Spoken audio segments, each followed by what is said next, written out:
everybody, welcome back to the Quest for the Bestest. It's the podcast from Backlot Banter, where us four Backlot boys look at all the Best Picture nominees for 2023. We're doing our side quest, as is the yearly tradition.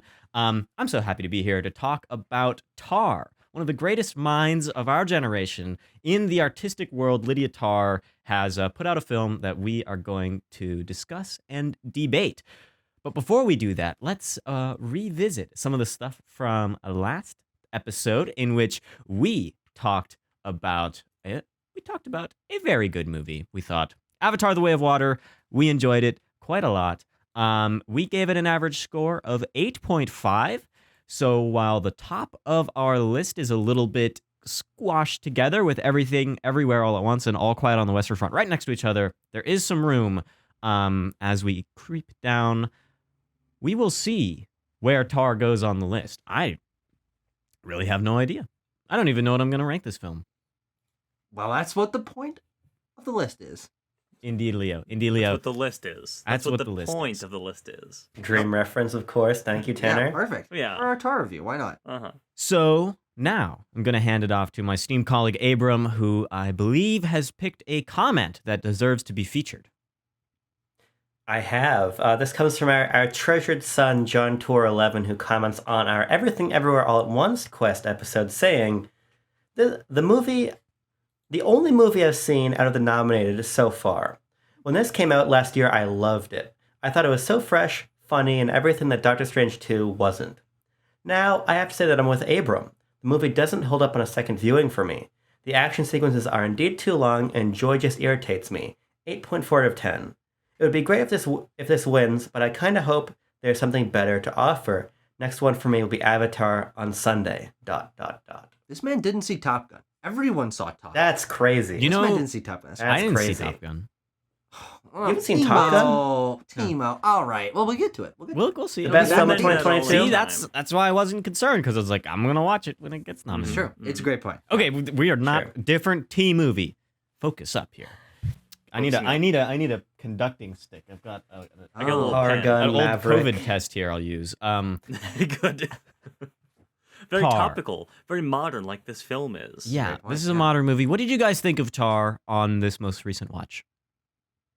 Tar is a movie that I didn't know what to think about before I saw it, obviously because I hadn't seen You it. hadn't seen it? But primarily because it's not a type of film that is sort of biopic, sort of slow, very prestige, very performance focused. Not a type of film that I particularly gravitate towards, although as I get older and more wizened, that starts to happen more and more. But watching Tar with a couple of friends in the theater when it came out, I was really blown away by what this movie does, primarily in terms of its dialogue and its editing and its performance from Cate Blanchett, and that combined with all the other technical aspects of the sound mixing, of the cinematography. I think this is a top-tier movie all around. It tells a fantastic story of an interesting person. It tells, it portrays one of the best performances of the year, as Cate Blanchett has won some awards, has been nominated across the board everywhere. This is one of my favorite movies of last year, and even though I don't think I liked it too much more on a rewatch, that's already because I liked it like almost perfectly the first time. But I appreciated the setup and payoffs of a few things that are mentioned early on, and I think once you have seen it a couple times, you start to understand who Lydia is a little more as a person, and start to attach to her and you agree with her more. And no, I'm just, but yeah, I think that Tar, she's fantastic, entirely amazing. justified in all of her actions. Exactly. Yeah, that's the one. I'll piggyback off of Tucker here because we've seen the film the same number of times, twice now. And I also love Tar. I think it is a near flawless film, if not a flawless film, IMO. And I think if I had to use one word to define it, it would be Tar is a dense film. I mean, we have every filmic aspect firing on all cylinders here, and it is dense from that aspect that there are so many elements of it that we, I hope so at least, are going to dive into here and really just explore how freaking well executed every element is. I didn't mean to swear there. Excuse All me. right. That's Let okay. it go. Parlez-vous. But it's also so thematically dense. There's so many different readings and lenses through which you can view the narrative of Tar her past, her future, even, and everyone around her in Tar's orbit, because she is such a monumental figure in the world of the film that it's just fascinating to watch her world unravel, sift through her fingers like sand that she had so perfectly manicured, and then now it's all gone. Her empire of dirt has crumbled. Abram, what did you think? So this is my first time watching Tar. I really wanted to see it. I just missed it in theaters. And I don't really know what to make of it, having seen it now. I agree with you guys in part that it is an incredibly impressive piece of filmmaking and tenor. I think that dense is a very good word for it. And I think that it Much uses, like us. of course, I think that it uses film very effectively. The cinematography tells a story, the editing tells a story, and obviously the performances elevate that significantly alongside the dialogue in the film, which is quite incredible. But I don't know what to make of the film's sort of lens onto Lydia Tár and cancel culture and sort of the structure of the film and the ending of the film and the sort of, I would say, wishy-washy approach it takes to the characterization of Lydia Tár leaves me feeling a little bit unsatisfied, I suppose, with the film. Yeah. And whether or not that dissatisfaction is intentional is something we can discuss. But I end up watching Tar, leaving my viewing of it and thinking, man, that was a really impressive piece of filmmaking. Those scenes sure do love to go on for a while. I don't really know what to make of what the film has to say about Lydia Tár as a person and its sort of more global worldview on culture. And maybe I'm stupid. I think I've probably proved that I am across the course of Quest for the Bestest, but I wouldn't. But as a result, I wouldn't say that I'm really blown away by Tar. Sure. Well, Abram, I'm kind of happy that you said that, because I felt much the same way after my first viewing of it in the theater, where I was like, this is a movie that it's dense. It's speaking to me somehow, but I wasn't really like, I couldn't like put all the pieces together I couldn't, form a picture of Tar after I'd seen it the first time. But this second time I watched it, I really found myself understanding a lot more and kind of getting it. I kind of got the movie on the second time around, which maybe you want to get the movie on the first time around, but this one I think it succeeds in its subtleism. And there are bringing it back. Yeah, man, I am bringing it back. Bring it back to our very first review ever. Subtleism. It's a classic Quest word. I think that the conversation that the film has about power and the way it shows us how power manifests is very well done, and in a way that I didn't notice that aspect at all the first time around. But on the second time, I find myself being like, how is this film showing me how a powerful person does things and uses their power to get what they want or to punish people that go against them? And I think that the film, like, that is a goddamn difficult topic. That is a hard thing to try to like display and show, because it does work in real life in such a nebulous and small actions build up to make powerful people have power, basically. And so that aspect of the film I really enjoyed, really liked looking at. But I was kind of bored on the second time. I think your note about the scenes going a little long. This movie's long, and I felt the length of it. And while I can be like, keeping myself engaged a little forcefully just by like thinking about the movie as I'm watching, I don't have to try to think too hard about it, because it does present a lot of stuff to think while I am like literally watching it. And then of course afterwards, I think there's a lot more to talk about too. Of course, star vehicle for Cate Blanchett. I think that I don't know what to think about movies that seem like they're designed to give one actor just like a ton of stuff to do, and to a real movie. I don't really know what to think, like not as in like actually existing, but like a real, your acting real, or what? Oh, I see what you mean. R-E-E-L. Oh, I see. Oh, okay, yeah. The interesting thing about that, Timo, is you're right about it being a star vehicle for Cate Blanchett, and it feels like a lot of its elements are geared towards accentuating her performance. And well, I think that's probably the strongest aspect of the film and what sticks with me the most. I think what's great about Tar is that none of those other filmic elements feel like they were second thought. This film is so crafted in all of its filmic elements that they all, as Aaron was saying, support each other and bring Mhm. up the core performance, which is Kate Blanchett as Lydia Tár, who I think I kind of want to start the discussion talking about, Mhm. because her performance grabs me, unlike many performances, from the first few lines that she says. We open the film, and actually, there's like this weird pre-bit where like someone's using like a streaming app and like looking at Lydia Tár's like it's not I wanna in get to the that. continuity I of wanna the get to all that. We definitely Yeah. need to talk about that, but Mm. we learn a little bit about who she is, why she's so famous as a composer, how this has impacted culture, and she's doing an interview. And we see her sit down in this chair, like take a swig of water from a glass, and start talking about music, about her life, about her influences, and the way that Kate Blanchett delivers this dialogue in like a 90-second shot, 2-minute shot, whatever, it's a super long take. And she's delivering this dialogue like it popped into her head. And I have never seen a performance that just immediately I'm like, oh my God, I don't know how a person read a script and delivered dialogue this naturally. The way that she like will pause and scratch her head or like repeat a word a little bit to like stumble getting in a sentence, but then like will catch her footing and like get more confident as it goes along, and like she'll be excited about things, and then she'll be asked a question that'll throw her off guard, and you can like see the change on her face. It is so impressive what Kate Blanchett does combined with that dialogue, but I think her performance elevates this already really rich dialogue to such another level that she's not my favorite performance of the year. That award goes to Mia Goth as Pearl in the movie Pearl, because that movie goes crazy. But she's the most impressive. No, I know that's still Pearl. But she's the most impressive awards performance of the year for me. Uh-huh. If I may inquire to Tanner in particular, Tanner, did the caliber of this performance earn any nominations? Perhaps Well, that you might want to read out. You better bet your bottom dollar it did. In fact, Kate Blanchett Sort and through your Michelle... dollars. You got the ones on top. You got the ones in the middle. Boom. Look for that bottom one and bet it. Mm-hmm.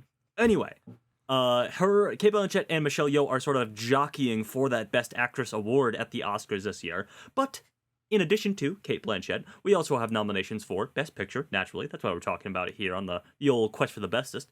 Todd Field was nominated for Best Director. He was also nominated for the screenplay, Best Original Screenplay Award. Also nominated in Achievement in Cinematography for Florian Hofmeister, the cinematographer here, and Film Editing for Monica Willie.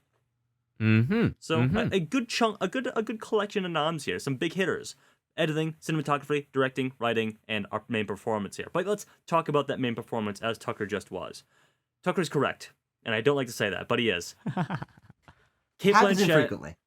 Infrequently. Kate Blanchett absolutely dissolves into the role of Lydia Tár. It's hard to describe just like how one and the same they appear in this. For the entirety of this 2 hours and 40 minutes, my brain is not registering that I am watching an actress in a role. My brain is like, that is the person, Lydia Tár, that I am watching her life unravel and unfold and basically burn up behind her as she leaves a trail of destruction, as the carefully manicured pyramids of power that she's crafted over her entire career crumble down around her.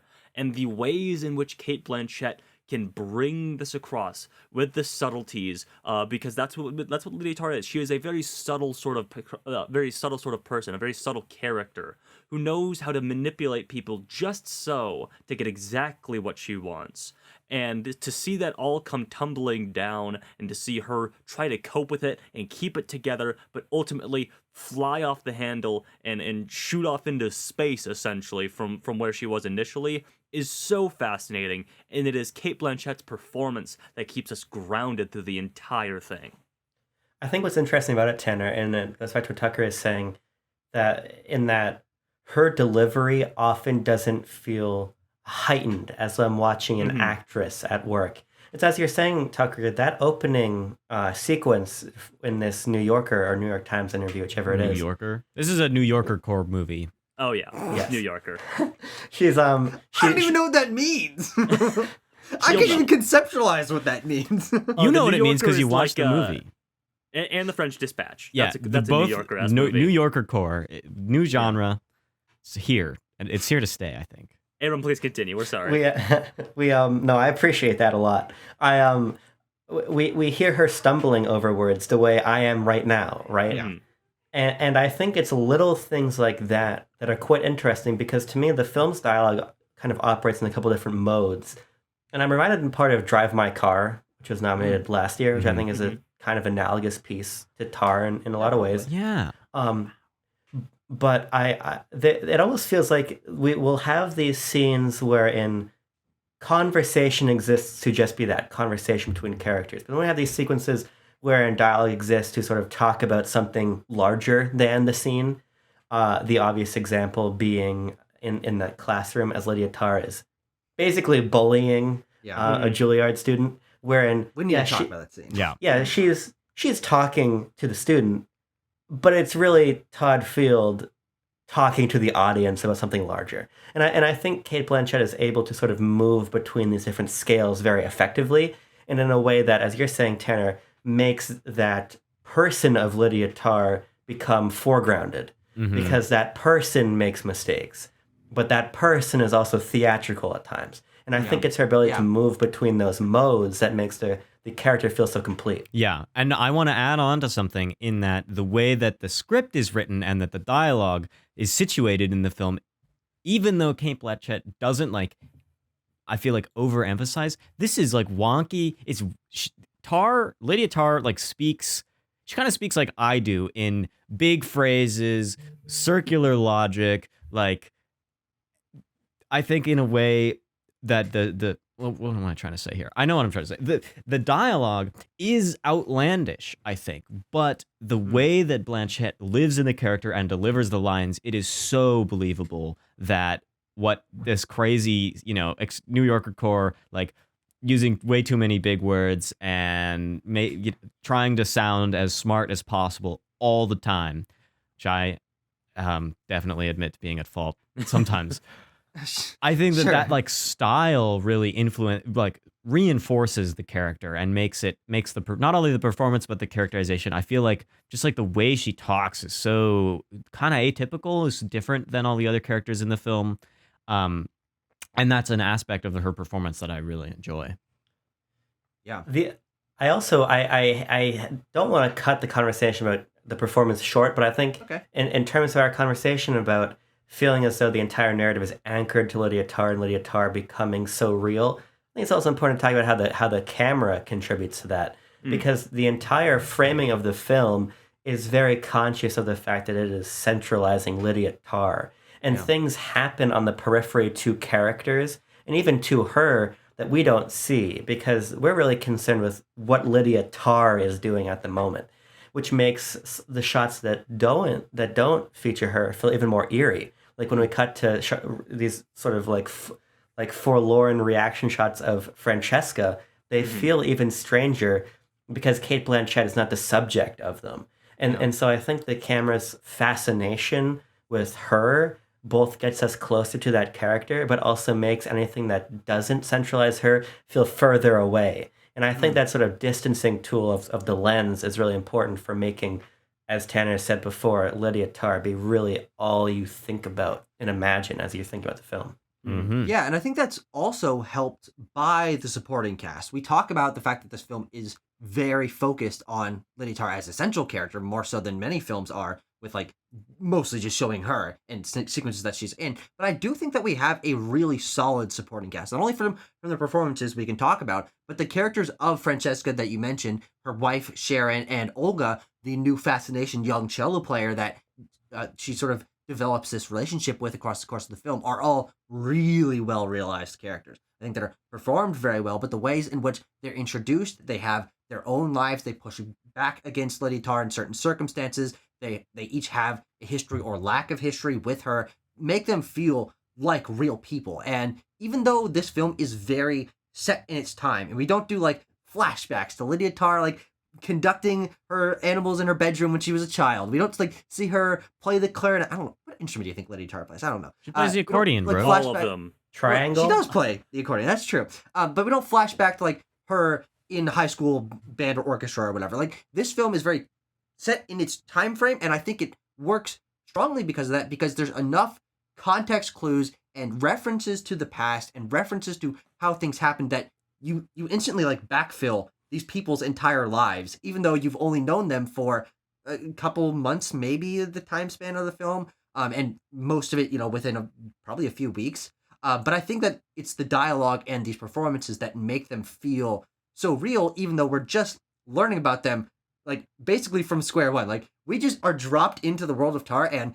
Lydia Tár has relationships. She has a past that we like learn about over the course of the film, and the film doesn't do any like here's the exposition. It just lets you figure it out in a really natural way by the end of the film, especially on a second watch. I'll admit that, but especially by the end of the film, I'm like, yeah, I know who all these people are and like where they came from and what they're thinking and everything. Tucker, to that end, you said that we don't get flashbacks of Lydia Tár's childhood or anything that it reminded me of a Variety video that I watched this week because Todd Field and Cate Blanchett did a short video with Variety basically talking about the process of writing the film, and they basically just answering some interview questions. And one of them was about like the history that they gave this character and how that informed Cate Blanchett's performance. And it was interesting to see because they just brought up a handful of things because this video was edited down to be like 9 minutes or whatever. But it was interesting to hear Cate Blanchett's process and like her interpretation of Lydia Tár as a character, being like, I understood her to be someone who was like immensely bullied in high school or in grade school and stuff like that, and she brought that sort of insecurity and the power walls that she built up to that character. Sure. And I think when you hear things like that, you're like, absolutely, that makes sense for this character. I can totally see that. And she really said, like, a lot of times with these things, when you say like, oh, my character was like this when they were a child or whatever, that's just for your own personal edification. It's for the actor's edification. But she really focused on injecting that ever so subtly into the character, and I think it works. Because if we do want to keep following this line, I was going to go through this film chronologically talking about Cate Blanchett's performance, but fuck that noise. Let's jump to basically the very end of the film when she is back home in Manhattan or somewhere in New York. Looks like she's on like Long Island or something. Yeah. And she goes to her childhood home. We see who is presumably her brother. He calls her Linda, so we're like, oh, she changed her name from Linda to Lydia. And if you look, for some reason. you look really closely, some of her childhood awards have her last name spelled with no accent and 2 R's. Yeah. Interesting. Yes. She's reinvented herself at some point. Exactly. She reinvents herself to be more attuned to the world of classical composing. And one of my favorite bits is when she puts in that Leonard Bernstein tape of some, old 60s broadcast he did, where he talks about what music means and why it's like the most pure and transcendent form of communication, because music can say things that words can't. And Lydia Tár starts crying as she understands what music means to her, because you never get the impression that Lydia Tár is disingenuous about her love and her fascination with Leonard Bernstein or classical music at writ large, but she's just abused the position of power that she is in, and that really like just destroys her. I think for one final time is like she had it all. She had achieved like with the highest position in the field that she loved, and it all went away. Yeah, I think that's so cool. There's a line, I believe it's early in the film. I think it's when Lydia Tár is talking to that woman after she gives her interview, that I think, and I didn't realize it until I basically finished the movie, but basically gives away the sort of central question about who Lydia Tár is. She's talking about this musical piece that has 11 pistols being fired in it. And she says that the experience paraphrasing, the experience of listening to the music, you can't tell if the pistol shots are victim or perpetrator. Mm-hmm. And the entire film, as we make our way to that ending sequence Tanner was talking about, and then the very end of the film, and I believe I was reading a little bit like it's shot in the Philippines or something, or Thailand, whatever. Philippines. Yeah. Oh, It's is it about supposed to be the Philippines? I thought it was Thailand. Whatever. Whatever. it doesn't matter. It's I think they're basically speaking Tagalog, so that's Philippines. That would be Philippines. it's basically the film as we get there, and then I think what it leaves you with trying to reconcile after you finish it is that question: is Lydia Tár a victim of the sort of culture that cancels her, Mhm. or is she the perpetrator of all of these misgivings and transgressions and misdoings, is what I meant to say, to the people and the situations around her? Mm. And I think this is sort of where, in my opinion, Tar gets a little bit muddy, and I want to leave it to you second viewing boys to help me navigate that, because I think an important part of her, as we get to learn the sort of emotional intimacy that she feels towards music at the end that Tanner was alluding to, is sort of what she becomes after that, what she Yes. turns her love of music into this career that is about perhaps manipulation and abuse and oppression, or an artist whose voice has been artificially torn down. Mhm. And I don't really know what the film is trying to tell me. Yeah. And if it's trying to be intentionally ambiguous, I've got something to say to that point. But I'm curious what you guys think about this sort of construction of Lydia Tár as a moral figure. Yeah. Oh, so Well- I have. so what I you're have asking some, is like, yeah. what are we supposed to think of Lydia Tár? What is Even the what film- do you think about Lydia Tár? What the Yeah. film is telling you I about love Lydia her. Tár? Sure. Okay. Sure. Okay, Simon, I've got an sorry, idea. Continue. Yeah, go ahead. I think that the Juilliard scene is very important for trying to just dissect what we should think about Lydia Tár, because essentially what that scene says is when she gets on all about Bach as an artist, and then the student is like, I can't accept Bach for his personage, right? He can't, I can't whatever he did in the past, like His artisthood. yeah, I think that the film raises this question of, you have great artists who do horrible things, and what do you do about their art when you have someone who has made a certifiably great work, as Lydia Tár is shown to have made a bajillion, and then but with these people are they're people and they're complicated, and so Lydia Tár herself takes the opinion, and we see in that scene of that you can separate the art from the artist, and that the work, perhaps because of it was so long ago, perhaps with Bach's case, she's so inside the canon of classical music, but it makes me believe that she thinks the work is totally separable from the artist, and that, in my mind, leads me to think that she believes in her own justification in doing bad stuff. Maybe she doesn't even think that it's bad, but that because she's separated herself from her work in a way that that it isn't separated. The film makes it so that she has to deal with all these repercussions. But to me, this question of separating art from artist is kind of where I try to figure out what's up with Lydia Tár and what I should think of her. I didn't even answer your question, Abram, but That works. yeah. Sometimes no answer is the best answer. If I may, Okay. if I may interject here, let's talk about the Juilliard scene, because that's probably the most famous scene of Tar. It's the one that's been Todd. circulated on Twitter. It's where the meme came from. The what about Beethoven? Right, that's who she says. Beethoven? Yeah. You into him? You into him? That's where the meme comes from, and I think it is a fantastic scene, just because it's done. It not even in a oneer. It's a oneer. That's it's like a what, an 8-9 minute scene all in one take. Fantastic stuff from Blanchett. But it also doesn't feel like a oneer, because the Exactly. camera is going in and out, and it's locking into different positions that feel like, oh, this is a great shot. Oh, they must have edited. No, they flowed between them, and it keeps it so dynamic, because she's marching up and down the stairs, and going up on the stage and pounding on the piano. I love that scene. But continue. Okay. And here's what I'll say, because I think it's the most popular scene because it seems the most prescient to the modern conversation about cancel culture. That's what that's what the scene is really about. Is the student justified in, and I forget what the student's name is. We could be analyzing this matter. scene. Anyway, is the student justified in saying, "Oh, I'm not interested." I threw my pen. I'm not interested in the work of Bach because he did some morally reprehensible things. And Lydia Tár is of the opinion that no, that is ridiculous. Obviously, she's of an older generation. She's not so far concerned with canceling Bach for that reason. She's like, that may very well be, but his music stands on its own. Exactly what Timo was saying, is that Lydia Tár is a very much, you must separate the art from the artist because the art says so much more than the artist's personal life ever could. Yeah.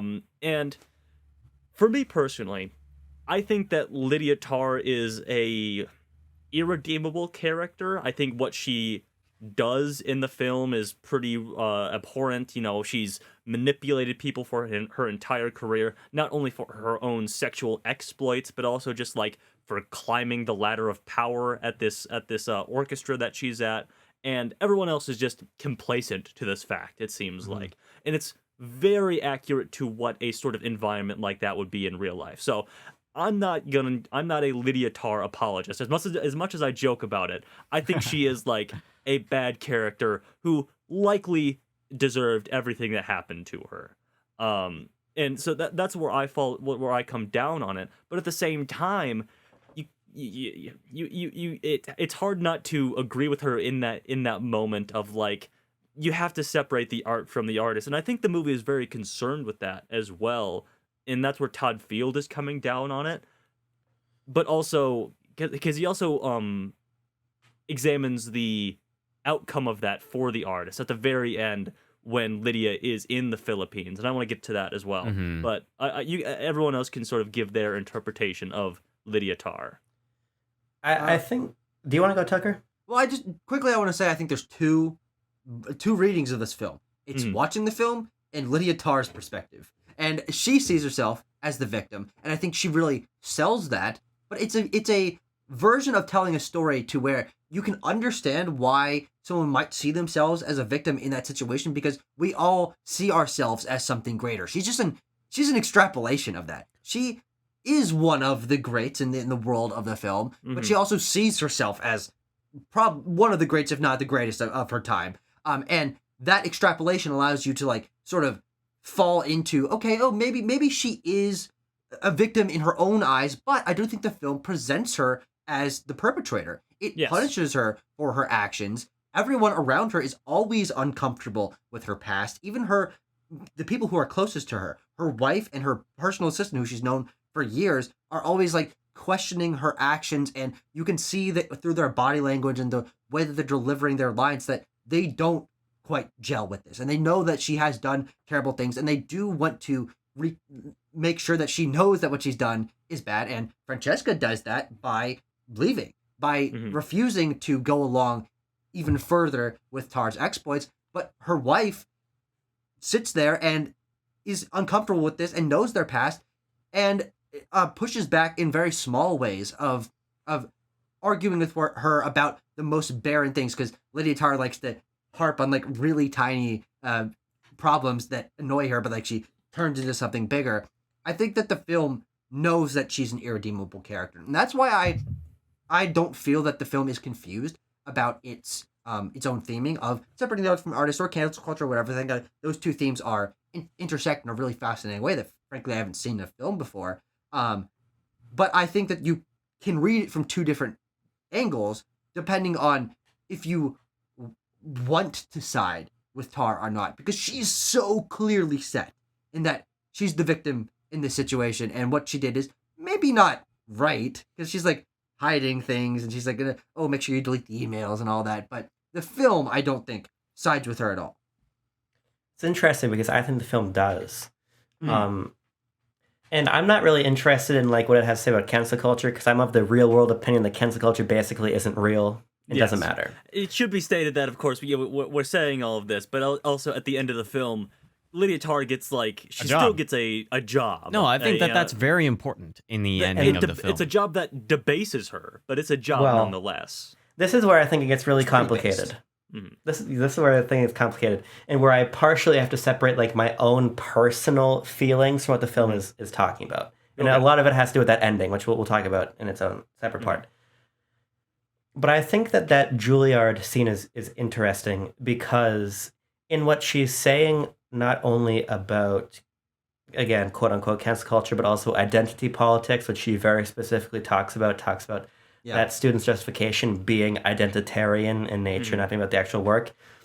I do think that scene, in large part, is making some sort of like circumspect commentary about Lydia Tár and Yes. about the need to still, I don't know if revere is the right word, but look at with importance Lydia Tár's body of work and contribution to classical music.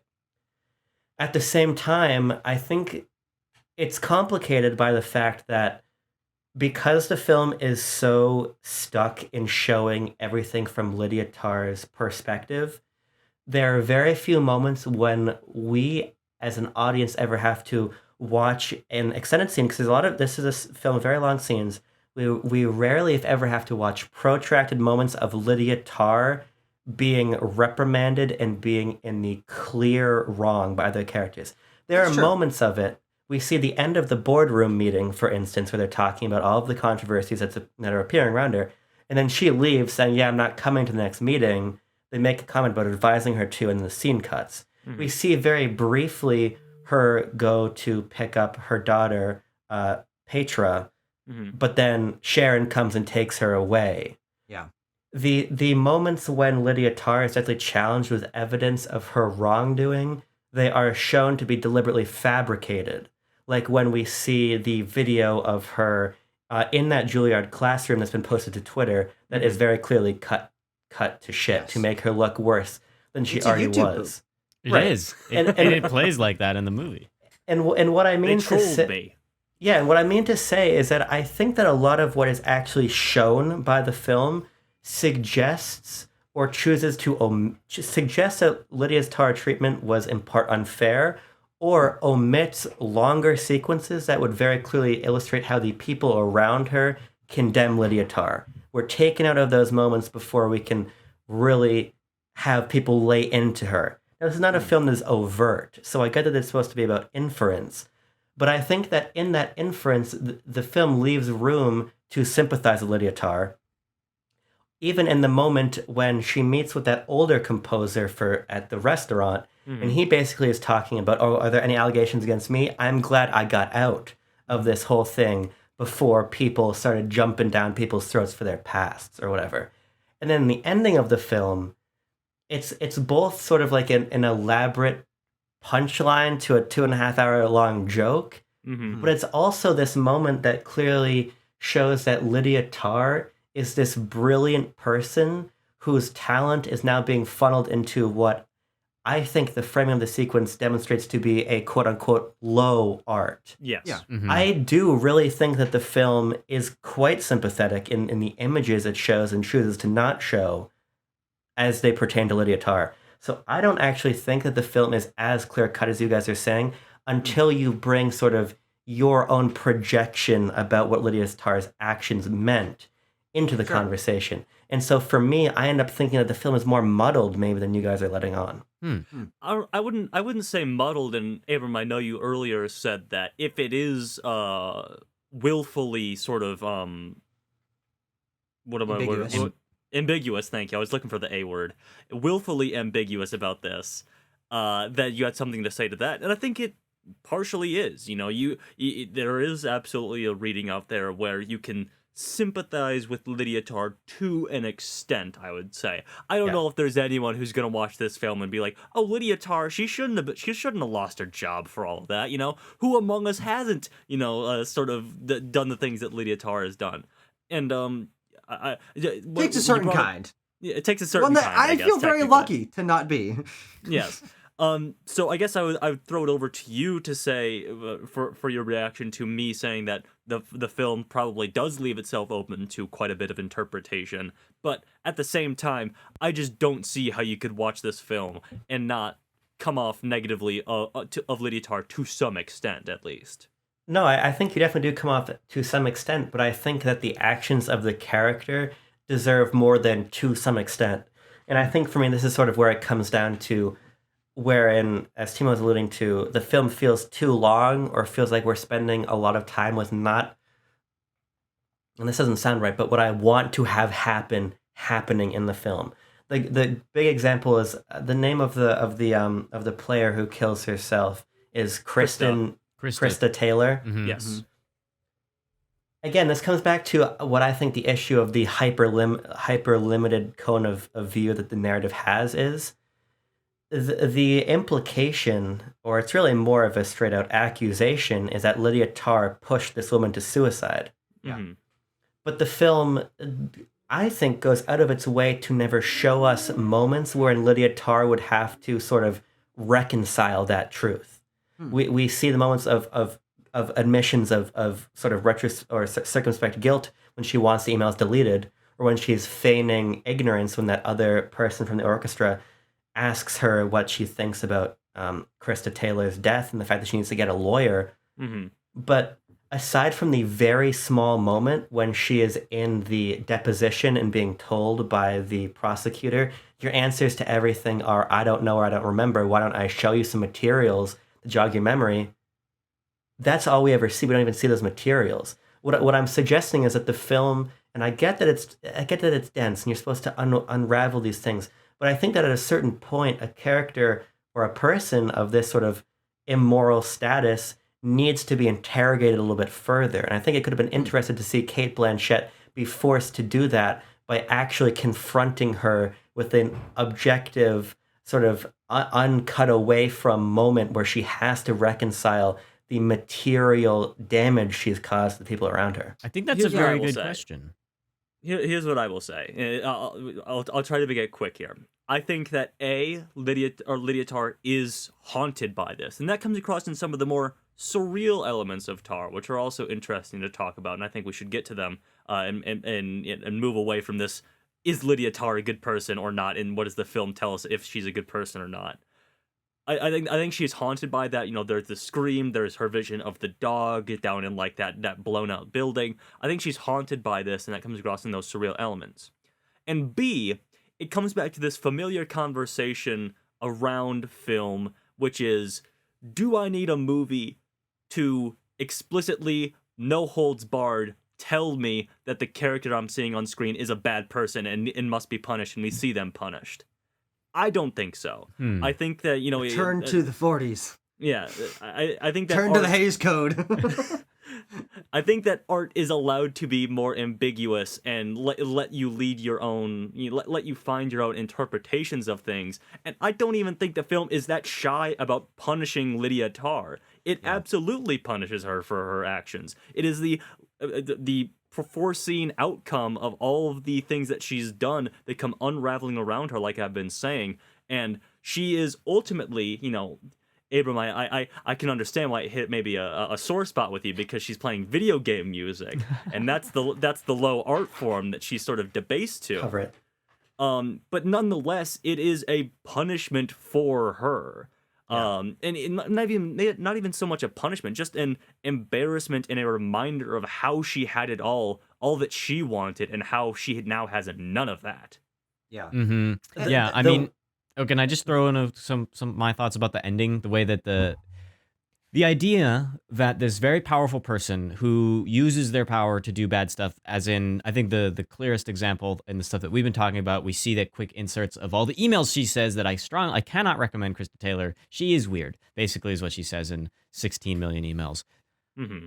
A powerful person uses their power to hurt other people, and then is punished in a way that is punishing to them, but to a normal person is not a punishment at all. In that she goes to another job, it's in a foreign country, it's doing stuff that she would she'd rather be performing Mahler, but she's gonna do Monster Hunter now. She's still doing her passion, even though it maybe is much more complicated now given the events of the film. I find that the film's lack of punishment is in itself a commentary on the people that are canceled in the like the people that do get canceled in real life don't usually have that moment where, or at least we don't see it in public, where they are totally confronted with all their wrongdoings and have to own up to them or slink away.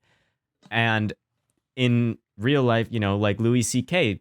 got canceled and then is selling out Madison Square Garden for stuff like Armie Hammer just had a Variety interview. His So- like first one since his incident.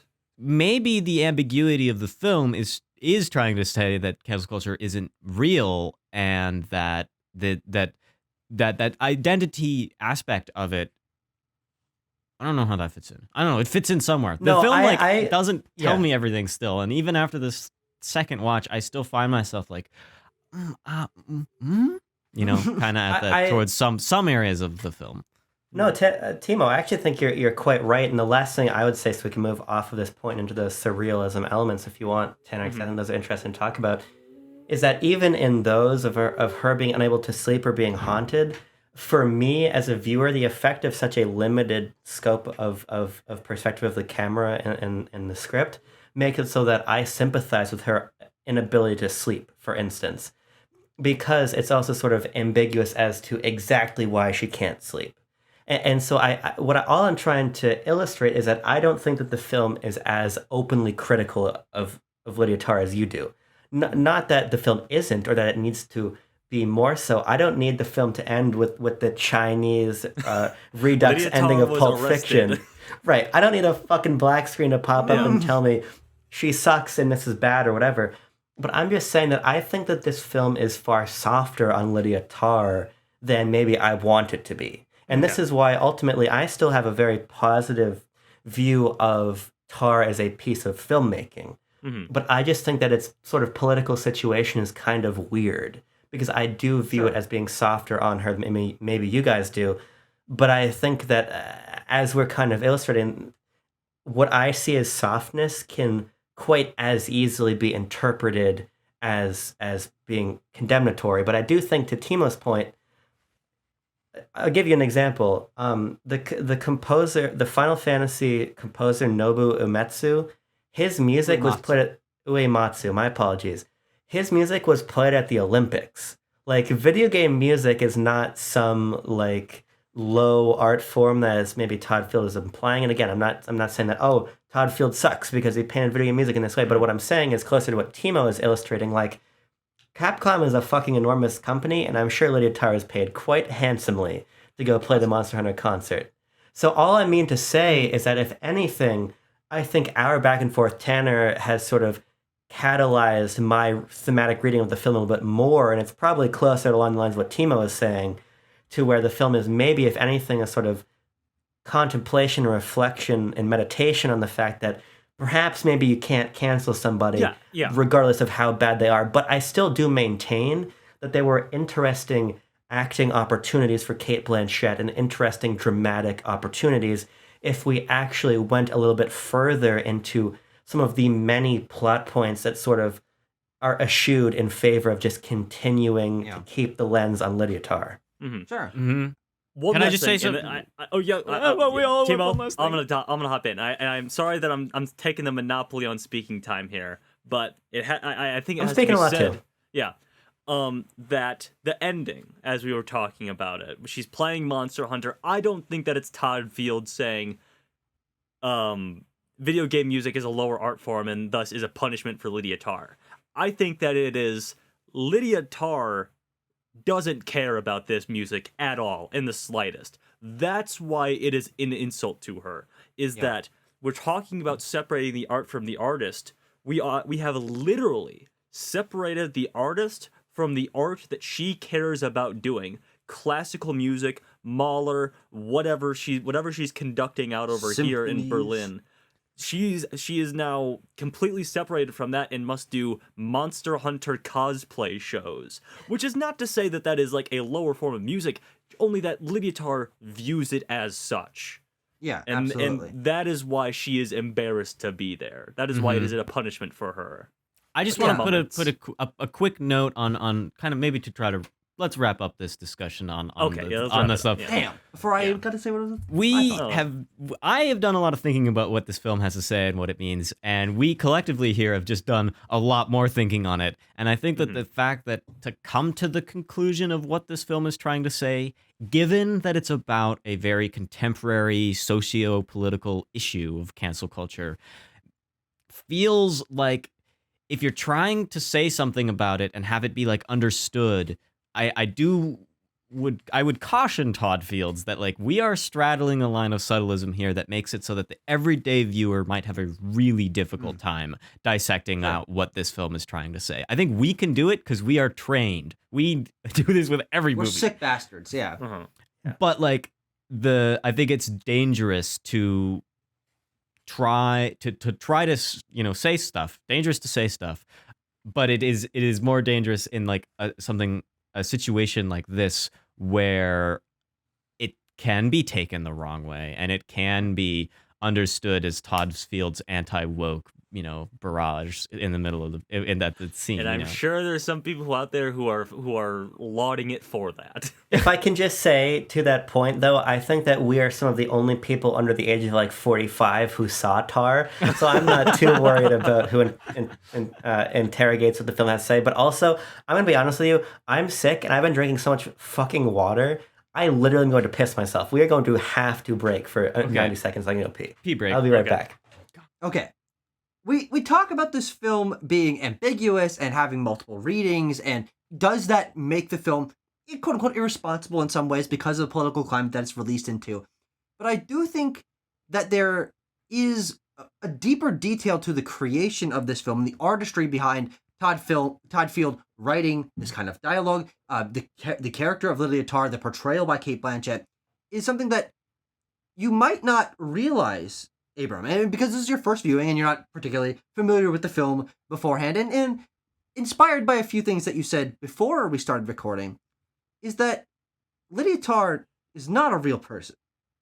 She was never real, and Todd Field wrote, this is an entirely fictional script. And that, I think, is what's so impressive about this movie. And now, Abram is covering his face. Are you fucking serious? Yes. Lydia Tár was never real. Totally, we're gonna derail the Quest episode here. Peeling the curtain back. Abram, before we started rolling, was like, look at this Lydia Tár Twitter account. Is this really her? And we just kind of like, me, Tucker, and Tiva, all just kind of like shot around glances quickly, and we're like, yeah, fuck it, we'll fuck with him. Yeah, Abram, that's the real Lydia Tár. And Abram, here's the thing. You're not the only one. It was a very common sentiment online for people to be like, wait, Lydia Tár isn't a real person? Lots of people thought she was a real person. But I heard a story that the real Lydia Tár didn't approve of how this film depicted her. It's all That's the meme. the point. It's all the meme. Yeah. Oh my god. Are you serious? It is a multi-textual, and here's the thing, Abram, it's so fascinating to see that you're on the other side of this, because when the lead up to the film, the release of it, I was at least on the side of film Twitter that was like totally on the joke, that like, and everyone's tweeting as like, Lydia Tár this and this and this, Lydia Tár isn't happy with it, they were photoshopping CNN articles, we were doing the whole 9 yards, and it was hilarious. And then to see someone on the other side of that is fascinating. Tanner, I was going to actually ask you if you had any trivia about why Lydia Tár didn't like Tar. Yeah. Oh, we should have just let him keep going, man. We should have just let him. I do. And that totally recontextualizes Abrams, like the last 30 minutes of conversation we just had. But it does.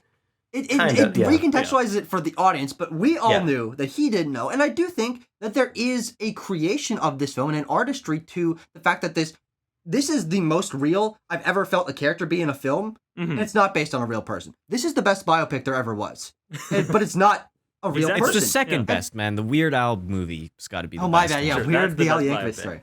But I do think that with Todd Field creating a character that is representative of these themes of cancel culture, of separating art from the artist, creating someone who is flamboyant and ridiculous and has this narrative about herself and sees herself as ostensibly flawless and it has this tragic past that is so believable that the like opening few minutes of this film where he's like, yeah, she has an EGOT and she won all these awards and she has this history and she's one of the most influential artists of our time. We shout out Hildur Gunnadóttir, the real sound supervisor for this movie and real composer who's, well, she didn't get nominated this year, but she was nominated at the Oscars previously, and we give her a shout. Lydia Tár gives her a shout out, and it's so cool.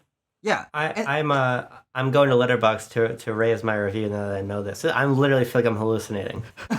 But I do think that's a fascinating element of why this film is so distinct. Is you're talking about the film being a little ambiguous with not showing certain things and avoiding being harsh to Lydia Tár, and I think that there's a good version of Tar out there that shows the deposition and shows her having an argument with her wife. And those are, yes, absolutely great moments that Kate Blanchett would have nailed. But I do think this film is more distinct because it explicitly stays away from those. And it'll be like super, super long sequences, and then you'll get like ostensibly like a 5-second insert shot of like Lydia Tár did something bad, boop, and then it'll cut off, it'll move to something else. And because the film is so through Lydia Tár's eyes that it takes a different approach to telling a story like that. And it's the subtlism that we talked about at the beginning, and the subtleties of her performance and the themes and the supporting cast and the visual imagery of like that maze sort of thing that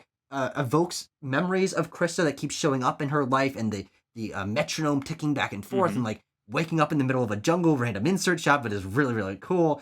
These elements, I think, portray a complex character and condemn her in ways that are so not explicit and do require deeper contextual understanding of the creation of the film and the themes that we're exploring here. But I think they're so well done that they convince someone who doesn't know the real context of it. And I think that's really fascinating. They convinced many people, to be fair. Abram's not the only one. I am like actually stunned that this is none of this is real, like genuinely. And I think that it's interesting because this is interesting for a couple of reasons. The first thing I'll say is I don't think it really makes me change my mind about anything I said previously, because I think it's nonetheless still so close to reality that what it has to say about these larger cultural ideas are still translatable. And Tanner and I were even having a conversation after I watched Fight Club for the first time earlier this year, and I was saying that like through a modern lens, Tyler Durden's sort of position in the narrative's overall message feels different because of the year in which I watched it. So I think sort of inherently some of what Timo was talking about, maybe like the quote unquote dangers of interpretation in this film, are also just informed by when it released. But to that point, I think, as you're saying, Tucker, it's very impressive to capture this moment accurately, because as I was talking about in one of my courses recently, we were talking about the idea of like the pandemic episode of a TV show. But I also brought into conversation Glass Onion, which is set in like 2020. But what's weird about Glass Onion is that it feels so modern that it feels almost uncanny. Like it's trying to comment on things that I'm still living through, so it just feels ingenuine. We haven't even figured out yet. Right. But I think that it's impressive, and part of the reason why I think that this is so believable as like an adaptation of real life is because screenplay. Tar. I actually, when you said original screenplay, I was like, well, that doesn't quite make sense to me. but when we mention like the New Yorker interview, or we talk about what she did during lockdown, or how they released and there's the part where they play NPR, they play like freaking Morning Edition, and it sounds, and they have the ad, and it's the ad. That is the ad that NPR that's uncanny and weird and works really well. But I think unlike something like Glass Onion or some of these other shows we were talking about in class, it's so organic, and it is a testament to the quality of a writing that even though I'm a little, as I express a little wishy-washy on the ambiguity of the themes, the dialogue, and this is where I drive my car into conversation, is so cutting and so multi-layered and so complicated and so authentic that it sells the situation of the film as being almost more real than real life. And I think that's just a testament to a good pen game, and that's something I appreciate a lot as somebody who writes for a living. So I do want to commend the script very, very strongly, and almost doubly so now that I've found out that I'm an idiot. It's so fascinating because greatest twist in a Quest episode ever, I think. Probably. Yeah. Never in the marketing once does it like hint at that it's the real thing, but it is so grounded in the modern world. And Abram, it's a good thing you didn't read my Letterboxd review, because that totally says like it's so good that some people are convinced that it's a biopic, which it's not. But in my Letterboxd review, after I saw it the first time, I even say it succeeds in being so flawlessly modern and true to our world like no other film I had seen before. All of these real world things where even in Glass Onion, it feels a little bit like a novelty to have it set in May 2020. Yeah. it feels so effortless here. And it's amazing. That's just a testament to the writing from Todd Field, but also the direction to make it feel so natural. Absolutely. Yeah, and we spent a lot of time talking about Lydia Tár as a character, and maybe not as much talking about Cate Blanchett's performance, although everything that we said about it is because of Cate Blanchett's performance. So Yeah. there's Definitely. that. But I do want to talk about the direction and the cinematography and the editing, the visual language Yeah. of Tar, because I think it is equally fantastic. It had a Out bit with of a the language surprise- of it. Yeah. Into the visual language. It had a surprise cinematography nomination. Not a lot of people anticipating that it would get this, but and I've seen a tweet thread of like the cinematography of Tar, and it's just like all the cool frames from it. I'm like, yeah, these are all awesome. Yeah. Because we spend a lot of time in these ornate Berlin auditoriums and orchestra halls that are so fascinating. And Todd Field and the cinematographer, I said the name at the beginning. I forget what it Roger is now. Deakins. Not Roger No. Deakins. He was busy making Empire of Light.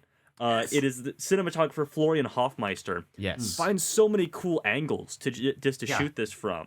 Ooh, that one of the orchestra hall, just like from straight down, like Yep. like a bird's eye view if the bird like died and was falling, and it was just like so geometrically shaped. I'm like, I have no clue how they captured this. Even simple stuff like there's a shot where it is Lydia, Nina Sharon is there, and Francesca is there, and Sebastian is there, and they're all having a conversation after a rehearsal or something like that. And then Sebastian comes down and he like kneels down. He literally is kneeling before Lydia Tár, which is a nice little visual note. And then the Almost- stage is framed in the background. Yeah. It's beautiful. It's beautiful blocking. Whenever we see Lydia Tár conducting, the camera is like Jesus is like Christ. below, is the most extreme low angle possible, which power, baby. Hmm Yeah. Powerful character looks Absolutely. down on you. There's two shots particularly I want to talk about, but I'm sorry. There's one other thing I have to say about what the defense isn't real. We'll allow it.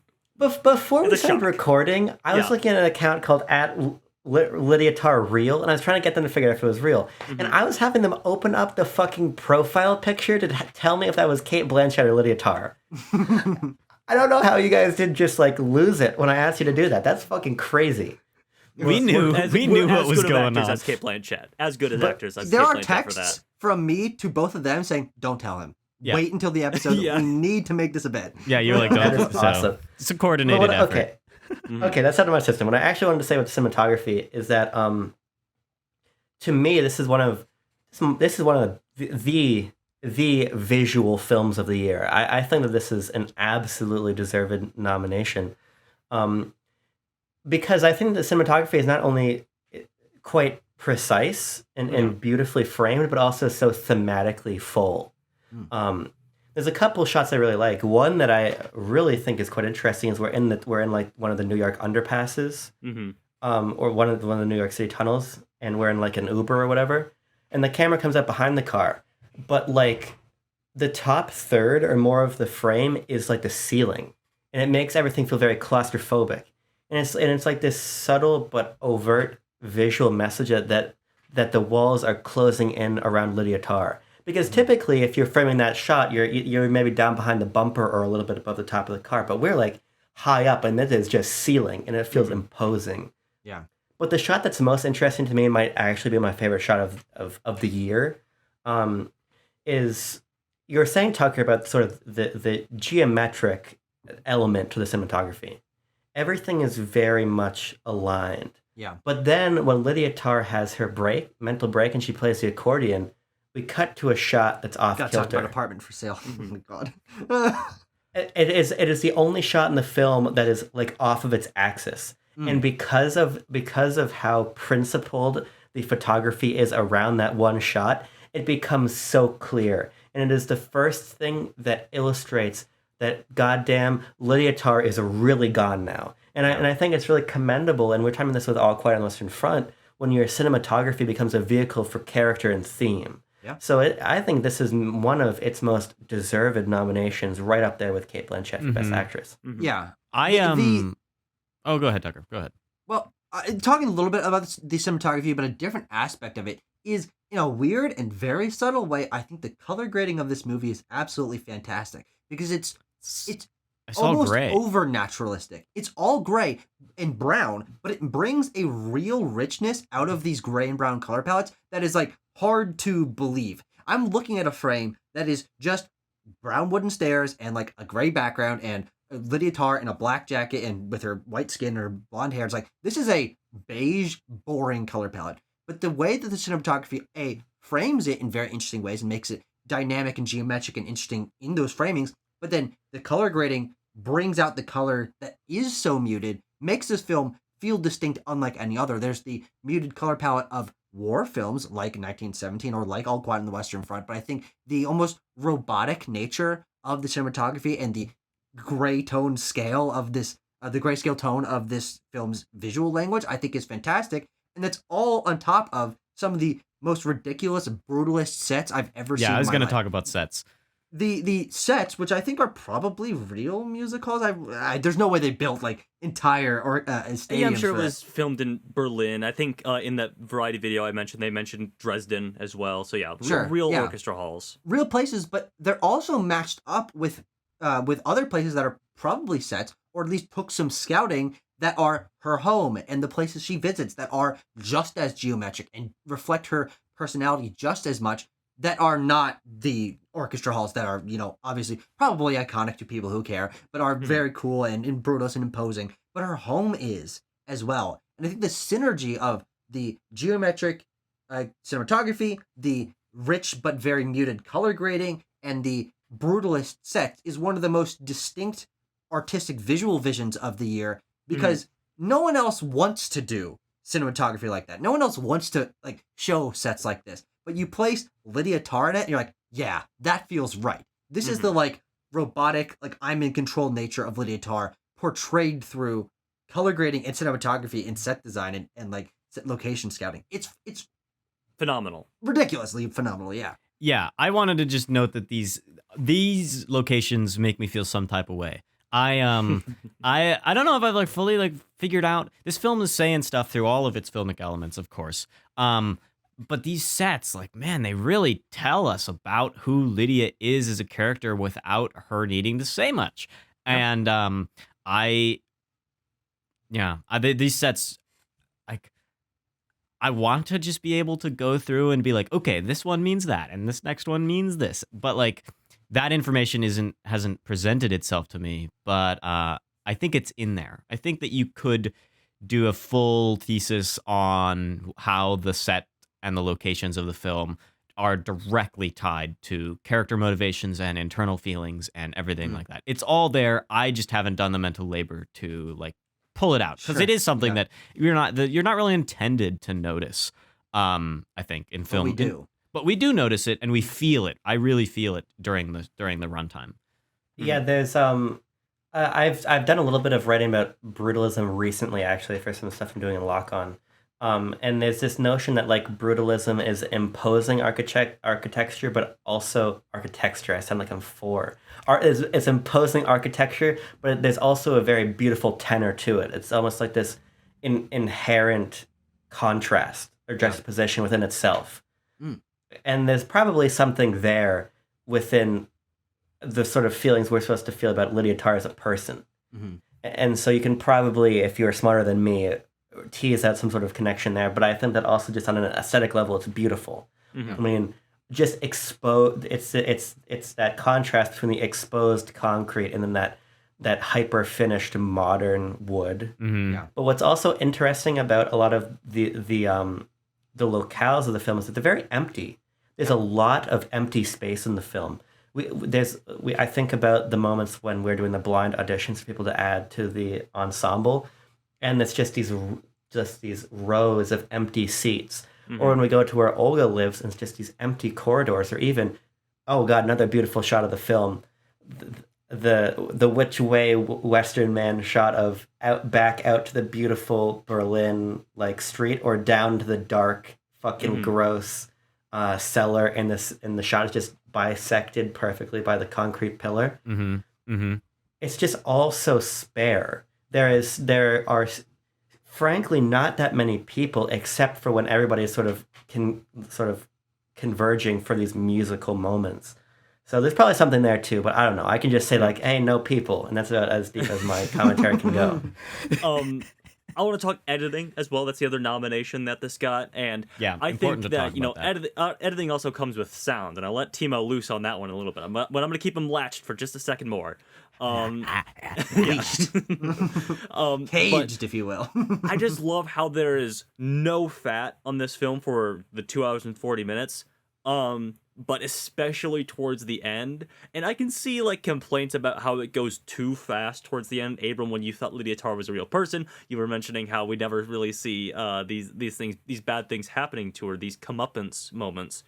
But I love how it goes so quick because it feels like the last 4 or 5 dominoes are falling over of her. She can't see her daughter anymore, and then we are in the Berlin Orchestra Hall, and the feet come down from the bathroom stall, and she's like grunting as she's like walking she's like power walking out, and she pushes Mark Strong off the orchestrating stand. I don't know, the podium. Podium? Thank you. Yeah. That's the word. And then we are just boom, boom, boom. She's in the Philippines. She's throwing up because she's been confronted with, the prospect of picking out a particular woman, which is what she's been doing for the entirety of her professional career, essentially. And then we're in front of the Monster Hunter group, and then we're playing dubstep at the end. It's so quick, and it really does feel like the final dominoes are falling in Lydia Tár's story. And, Absolutely. well, actually, if you guys want to say anything about that before we loose Timo on the sound. I want to say something about the editing. Go for it. I'll hold it. I just like the cut, the classic match cut of the music. Boom. Yeah. So awesome. She's like playing something simple on the piano, and then you get the shot of her. God, it's great.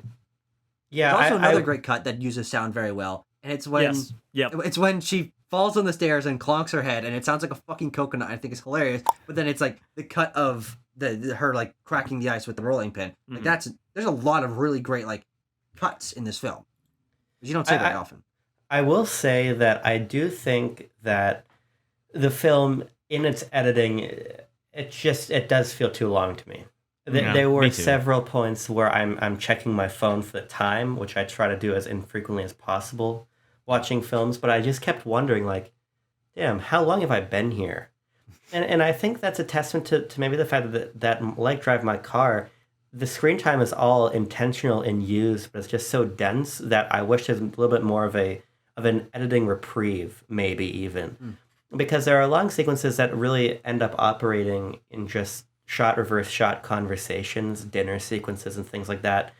And I find myself at a certain point, while I think that it might get a little too fast, I almost long for earlier sequences of the film to adopt a little bit more of a fast tempo. Because there is a very clear sort of messaging and thematics in that editing choice to go super fast at the end. Very similar to like the third act of Goodfellas when Henry Hill is on cocaine for the entirety of it, so the film edits faster.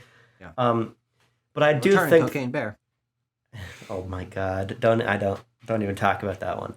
I just think that we linger too long in earlier parts of the film. Okay. To where it gets me off the train a little bit, and that might be my biggest objective issue with the film. I just don't think the pacing is quite there for me. Yep, that's okay. Yeah, I thought the film was long. Also, this time around, not watching it in theaters meant that I was like, I think the Philippine section is a little long. Like I want to get to our punchline. Like why I don't know. I don't need to know about the gators in the river.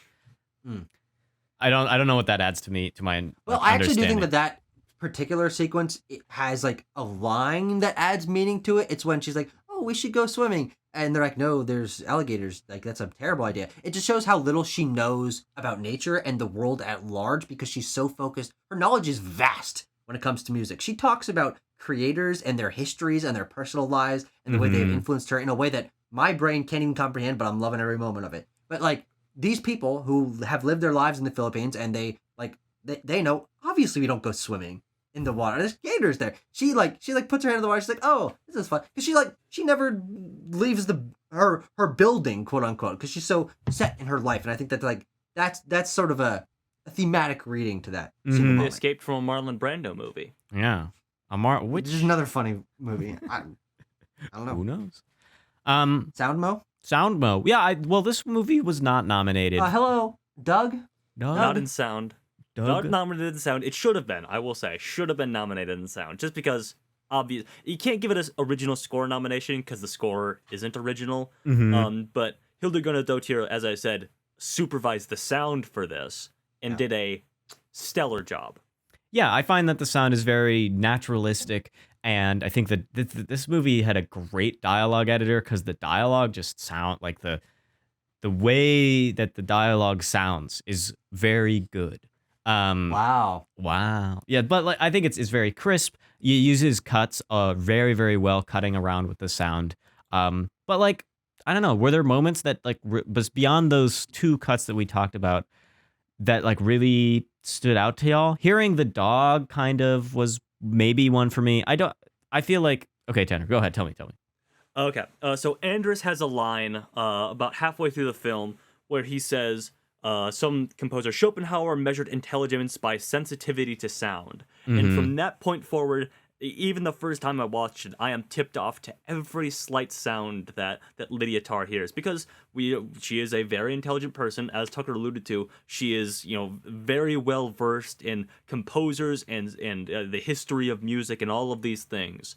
And there are just so many little things like here I wrote some of these down. The alarm button that her elderly neighbor has that she's trying to write her new piece and she hears it and she's like or there's a siren outside at one point. The car, like there's like a rumble going on in her car that she like shoots a glance over at. The fridge, that fridge moment is really good.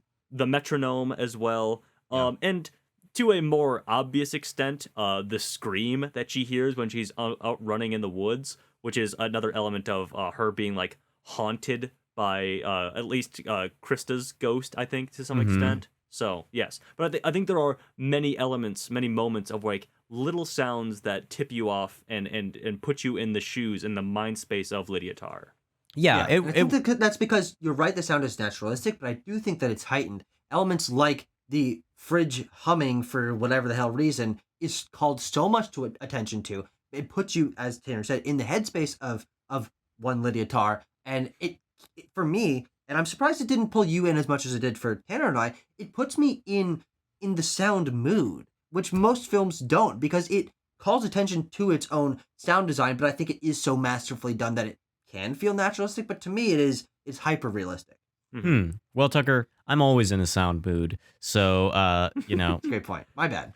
Didn't mean to imply anything. I have to say, I'm probably closer to Timo in terms of the sound design. It's didn't good. find that remarkable. But yeah, it's like, I don't know. There weren't any moments where I was like, oh, awesome. I think that the metronome the metronome or the fall into the ice breaking is, you're sort of guided into those moments more. I think that at a certain point you can be too subtle with what you're doing. And I do think that a lot of the work with sound is too subtle. I mean, I'm coming off of Amadeus, for instance. I think that Amadeus's use of sound is quite remarkable in how it uses music to evoke character. Yeah. And I was actually quite surprised that there are actually not that many moments of like grand orchestral classical music throughout the film. They are there, but they're more sparing than I anticipated. Yeah. And so I wonder almost if the sound design was in part sort of maybe a missed opportunity to get further away from the naturalism Timo's talking about, because I think you guys are right in that it strays from it. But I just think that it is so soft-spoken that it doesn't become apparent to me. But also, my fucking TCL TV apparently did not mix that audio up, because also, again, I was sick, so maybe my ears could have been plugged. That is an equally likely scenario. It is. But I was literally standing next to my TV with it at 75 volume when I usually watch stuff at like 35 to hear. Wow. But it sounded like that was more a my TV issue. Yeah. But nonetheless, I do think the sound this is too movie subtle. is very well mixed. Okay. You said that comment, and I'm like, no, I've seen it twice. You're off your rocker. Like the dialogue is so clear, and the sound design for me stands out so well. Like, agree to disagree, respectfully. No, you're wrong. I have to be right. So we're nearing the end here, and I find myself as a hardcore lover of this film lamenting a little bit the time that we spent on talking about is Lydia Tár a good person or not. Because I think that it's, as I said, it's such a thematically dense film that I feel like we didn't spend enough time talking about all the other themes in here. And I'm not saying we gotta spend another 30 minutes doing that. But rather, I want to come around to a promise that we made at the very beginning of this review, which is talking about the little interjecting moments of the live streaming texting going on. Oh, And that yeah. is perhaps one of the most blatant question marks left open in the film. There's a lot of interpretations to have, lots of things that you see that it's a small detail, it's a dream that she has where she's waking up in the middle of the jungle, whatever. But this is pervasive, and I think it's probably the most popular like point of difference of what people think is happening here. So I want to go around the horn and get everybody's thoughts on what this is. It's Francesca. She's doing it. That's my thought. She's Yeah. the one with that is, I don't know who she's talking to, but the way that Francesca's character leaves the film makes me think that like this is her viewing this weird woman that she works for and like attempting to figure out like what the deal with Tar is Yeah. by communicating with some other person and being like, Mhm. oh, there she is. Like, oh, Lydia Tár, isn't she doing something weird again? Like that's like maybe like a coping mechanism. I'm not sure. My feeling, and then part of why, Tanner, I actually think the conversation we had was important because ultimately the film is not only a character study, regardless if she's a real person or not, it's still a character study of Lydia Tár, but the film, I think, ultimately is still concerned with the ideas of reputation and art and creation and what that means to connect that to a person, to distance it from a person. To me, the texting moments, if anything, are sort of another instance of how the film is really talking about the ways that a person becomes sort of loses their personhood and becomes an object of a larger like social and cultural sort of movement or judgment, potentially acquittal, because ultimately it's people talking about Lydia Tár without Lydia Tár's knowledge. So I just sort of view that as a reinforcement of the idea that she is somebody to be looked at and to be judged. But I didn't really get much out of it beyond that. Okay. Yeah, the God's honest truth, you want to know it? I What? forget about those moments. There's like, what? There's like 3 of them. They're like 10-second shots. They don't add much to me. I do think that they're so distanced from the rest of the film that they don't really register in my mind. It's like, it's only when they're brought up, it's like, oh yeah, that's right, that is in that movie, but they don't really factor in my mind. I intend to forget about them. What's your take, Tanner? Where is your guys' imagination? My mind is running wild on who is behind the camera, especially in that first one, because it fascinates me. Because is this some like concerted plot to bring down Lydia Tár, just like to spy on her, to bring her down from her inner circle? Is it Francesca? Is it Krista in her room at the beginning? Krista is there at the New Yorker conversation when we go to that shot of like behind someone's head. It is very clearly a person with red hair. It's Krista. She's there. And then is it when Olga is doing it at Lydia Tár's book signing, is she in on it, or is she just like taking the piss out of Lydia Tár, who she clearly doesn't care about to the extent that Lydia cares about her? You're opening this up. Oh no, my brain. I think that it's that very first one is Francesca, and Francesca is communicating with Krista, and that is why Francesca is so deeply emotionally hurt when she hears that Krista has killed herself.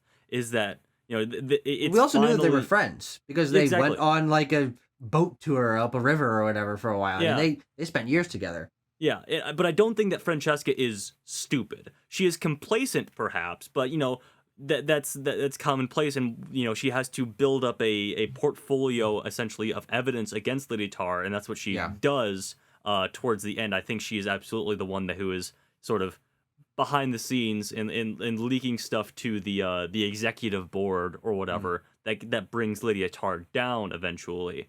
But yeah, that stuff just fascinates me because it is the secret invisible screws behind what brings down Lydia Tár, which is what the whole film was about. You're absolutely right. Yeah, more stuff to think about. This is a thinker of a movie. I'm declaring right now. Yeah.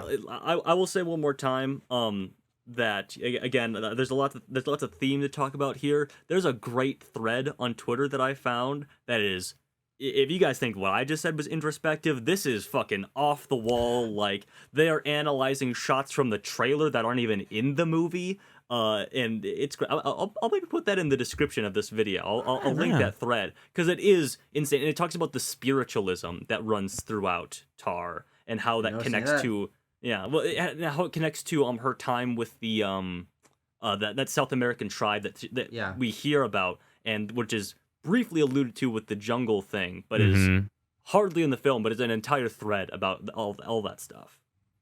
Yeah, I mean, I think that it's interesting, Tanner, but it also sort of speaks to part of my complaint with the film, that it feels like there is so much that exists only on the utmost periphery that I can't even really find myself invested in its exploration, frankly.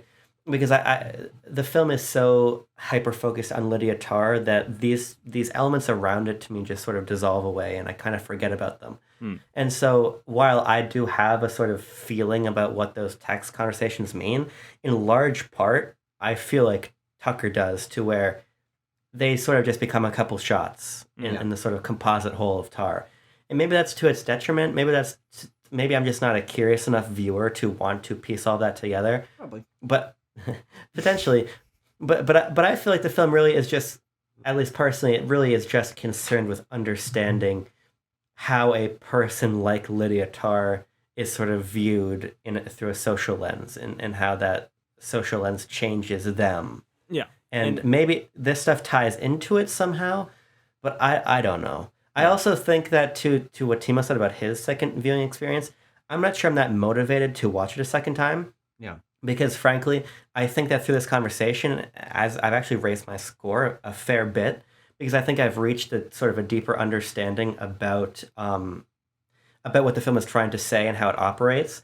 But at the same time, I still do reflect back on the fact, like, it is one of those texting scenes, and then this long and frankly boring, like, opening credits bit that starts the film before we enter a very long dialogue sequence. I don't really feel motivated because of how the film sort of conveys information to revisit it. Sure. Yeah. But it might just be subjective, but I do think that there's a question of pacing and editing as we wrap through those first two acts, probably. I'll make this my mission statement. I'll put my muzzle on, save for my score after this, but I think you really illuminated there to me why I am so fascinated by Tar, is that it makes me immensely curious about everything that it has in store. All the tiny details about, apparently, and this is in that thread I was talking about, like, the little maze pattern is on the metronome in her office. And, like, what does that mean? It's an insanely small... drawing it. Yeah. It's an insanely small detail that opens up a world of possibility in this film to me. And it's rare that happens for me in film. But Tar did it. Todd Field, Kate Blanchett, the entire creative team behind Tar did it for me. And that's why I really, really adore this film. And that's saying something, because this isn't even my favorite of the nominees this year. And my score will reflect how much I adore this film. Wow. Yeah. Shall we stop, stop all this high-minded, fancy-falutin discussion and just give this movie a damn score? Let's just do it, huh? Let's just probably do it. Should, but I probably should have opened up my sheet already, shouldn't I? Oh, man. Holy sheet. Holy sheet. Oh, my God. Lots of good puns to be made in regards to fucking, and, conducting and sheets and score and it's just, Yeah, it's a great point. Oh, yeah, score. Oh, my God. I'm just going to throw a little tidbit out there for the Timo lore aficionados. Carrie Taylor is my Lydia Tár. That was our band conductor. Oh, I see. I see. Okay. I didn't get that. I didn't get that. Yeah, why would you? Literally 99.99999% of the human population has no context for that joke. That's why I have to say it on the video. Okay, let's find out. I was going to try to do whatever. I'm trying too hard on this conducting business. 3, 2, 1, go. Boom. Tanner. Okay, Tanner put it in. Our average score is yet another 9.2. Oh my god. Oh god. Oh Jesus god damn it. Christ. 3 out of the So- 4 films on this list have been given a 9.2. The point breakdown, by the way, Tanner gave it a 9.8, Tucker gave it a 9.7, I gave it a 9.0, and Abram gave it an 8.1.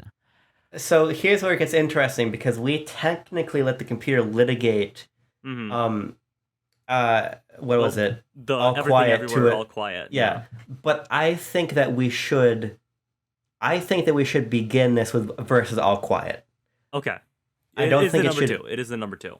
Mm-hmm. Yeah. What I'm saying is I don't think that All Quiet should be taken as a 9.18 Mhm. in As- any instance other than for the sake of breaking that tie. Okay.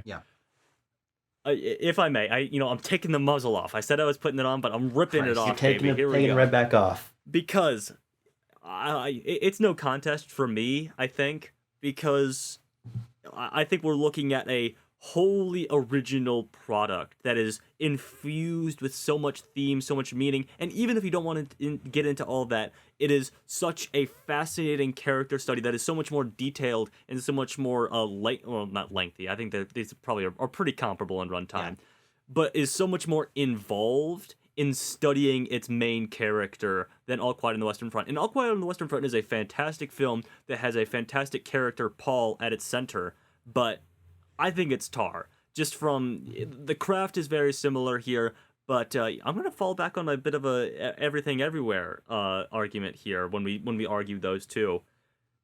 All Quiet on the Western Front is doing something familiar, I think. When Tar is blowing up the pseudo biopic, the psychological drama to a scale of craft never before seen. Yeah. I think what I would say, Tanner, is for me, I'm not sure that the parallel between Tar and Everything Everywhere is quite as one-to-one. Because ultimately, when I watch Tar, I see what feels in large part like an archetypically Oscar film. It is a performance-driven, very well-written drama. Yeah. Again, I don't think that the apple falls far from the Drive My Car tree or any of the other similarly lengthed, similarly dense dramas we've watched for Quest.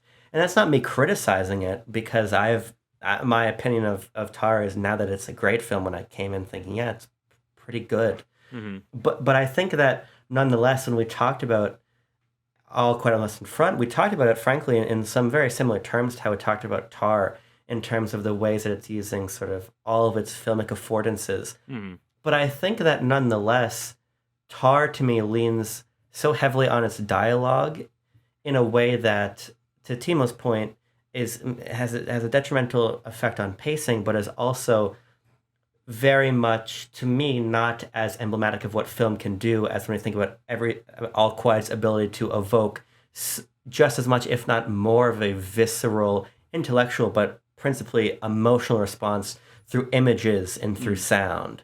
I think that its sort of status as an audio-visual spectacle that is loaded with theme and emotion, to me, that sort of propels it pretty clearly into that number 2 spot. The moments we were talking about on All Quiet on the Western Front obviously don't have a direct analog. Things like the suicide with the fork or the moments in the bunker. But I think that those the beautiful shots do, and what we were thinking about in All Quiet with the shot of the tree in the far corner, or what all that cinematography meant and conveyed, and then what Timo was talking about, particularly in terms of sound in that film, to me is more technically interesting when you're looking at two technically impressive movies. Yeah. But I think that sort of the visceral texture of All Quiet is more impressive and, to me, more resonant than what Tar did. I agree with you, Abram. I think that Tar doesn't make me feel while I watch it. Even though there's a lot of stuff to think about and it's definitely an intellectually stimulating movie, it's not a very emotionally stimulating movie for me. Whereas All Quiet just hits me like a truck, man. That movie pummeled me in a way that movies don't do very often. And that very aspect, that like the difficulty to watch All Quiet. And I think that, Abram, you're right, that there's a lot of similarities between these two films, but I I'm gonna put Tar below All Quiet. I think All Quiet's better.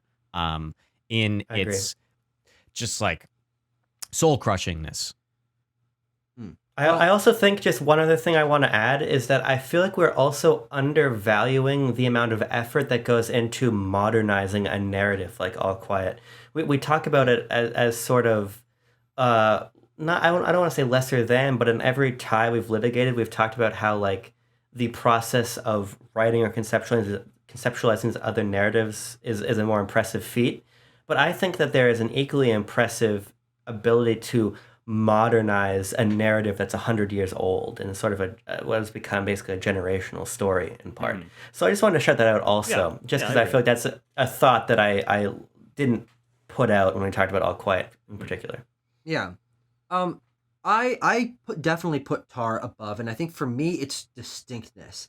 I talked about this a little bit with All Quiet on the Western Front. Yes, obviously I recognize its technical merits and the way that it reinvents the story that I had already seen, but I do think that what Tar does is sort of the inverse of one of the best picture winners for the last few years, which is Nomadland, is meshing real life and fictional storytelling through film in a completely unique way that feels forward thinking. And this film, in its modernity, was so real, it literally had someone on our panel convinced that it had happened. And of course, that's your misinformation, that's a myriad of factors that are like combining for that. But I do think that it's the distinctness of a film, as far as I know, not really trying that before, that absolutely, for me, puts Tar above. I have never seen a character like Lydia Tár. I've never seen a confident lesbian character portrayed to this level in a film before. I've never seen a film so deeply about a film conductor, even Amadeus, that feels so distinct that I am in the headspace of a certain character. From the visuals, from the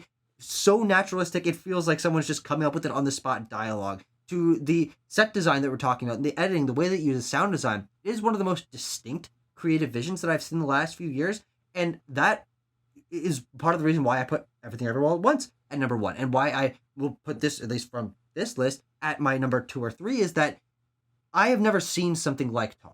We can draw analogs to what All Quiet on the Western Front did for very obvious reasons, and it is great, in my opinion, despite of those. But Tar is great because it is so different, and I would struggle to want All Quiet on the Western Front to be the representative of what film can be in the future, because to me it feels like it is drawing and improving on, but drawing on things that have been done in the past. And obviously that was my argument for why I thought Everything Everywhere should go above it.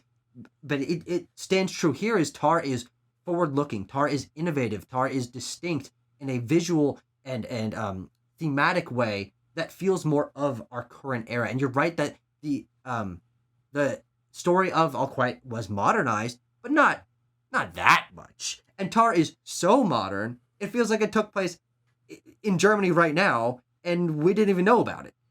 That, I think, can't be really understated. And maybe this is just a very personal thing, but I value originality over anything else. And even if it is an adapted screenplay, that puts it a knock below, in my opinion, because coming up with a person that is a person and not a character, because she's so well written as a character that she feels like a person, is something I've never experienced with a film before. And I've experienced what the things that All Quiet did. I think that unique experience been in war.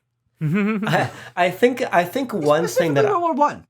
Another thing I just want to say about All Quiet is that there's, to me, originality doesn't come easy, but it's easy to espouse the sort of success of an original film when it has no touchstone to be viewed against. Mm-hmm. I do think that part of what makes All Quiet so remarkable to me is that it can be put in direct conversation with so many sort of canonically important films and rise above them.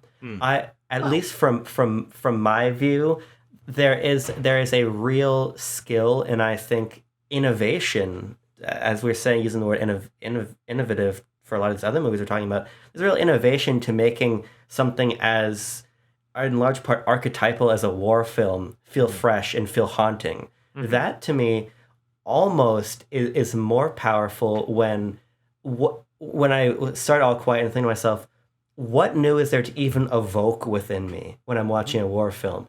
And maybe it's evoking something similar, but it's evoking it in a way that does still feel new. And I guess the only reason I bring this up is I feel like I just feel like we keep like shitting on All Quiet in comparison to other films in the effort to put things above it, which we are, and that's fine. That's what I'm doing. Here's the thing about it, though.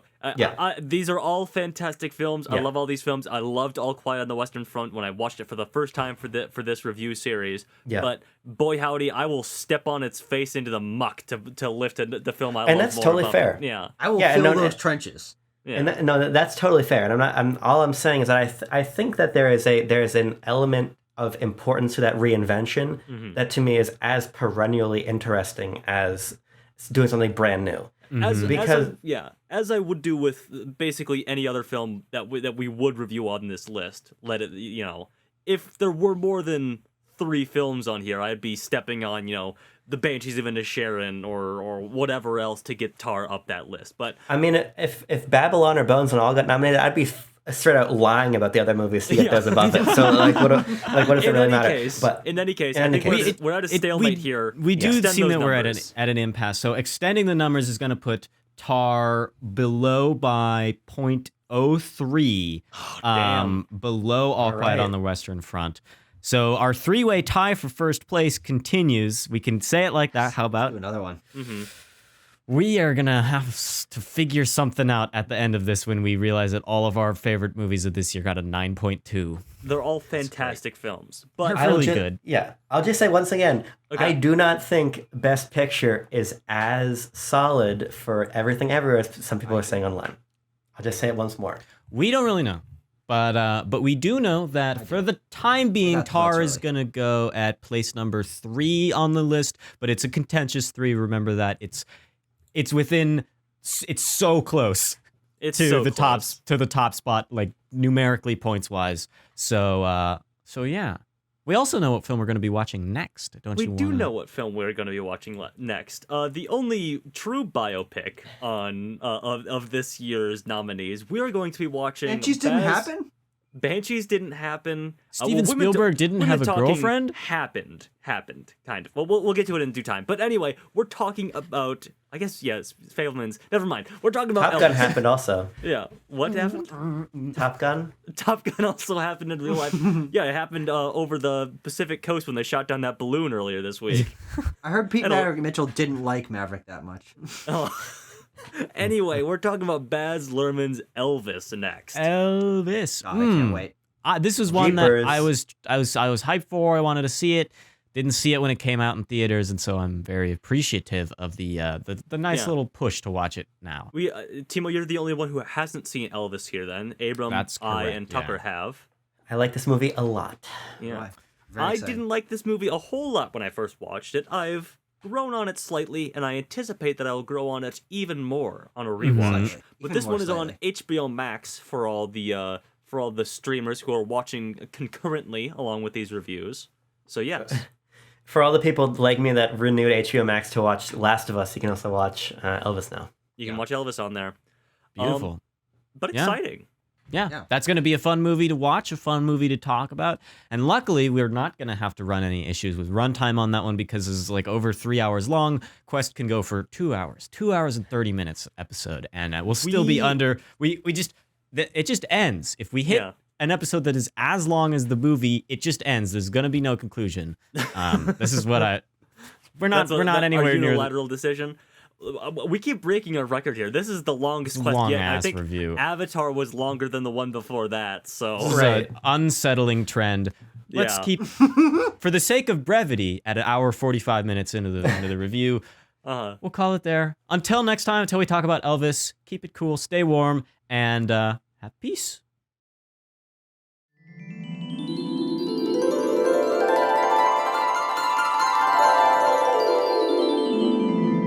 God, fucking last week, we were talking about Avatar, and Tucker, there was one moment you're like, can I just explain why we had already scored it, we were already done talking about the movie, and you're like, can I just talk some more about the movie? And I'm like, Sure. I'm like, I no, didn't I'm like, see- I do not I didn't want see your you message. to. I was like, I do wasn't doing not it want you to intentionally. talk. I'm like, this I guy's know a you weren't. jackass. I know you weren't, but I was like, I have to pee so fucking bad. That's really funny. You were like, God. let me talk some more, and I was like, Now here's the question, guys. I think I got to do it because I do think that the film's writing is better understood when you know that Lydia Tár's not a real fucking person. That's what I'm trying to I'm like, it's got to be coming from that, right? Like it's gotta be. He doesn't understand Todd Field writing this film about a fictional person that represents these things because I think he thinks that she's real. I think so too. Okay, Tucker, when Abram gets back, that's how we will start it because we can have that little cut there. That'll be kind of funny in the episode, and then you I have to pee. I have to pee. Cut. Abram, do you think Lydia Tár's a real person? No, can you say it a bit more ambiguously? Say it like a lot of people interpreted the film to be, a lot of people misunderstood it to think that yada yada yada. Yeah. I returned. He's returned. All right. Wait. Let me just do it.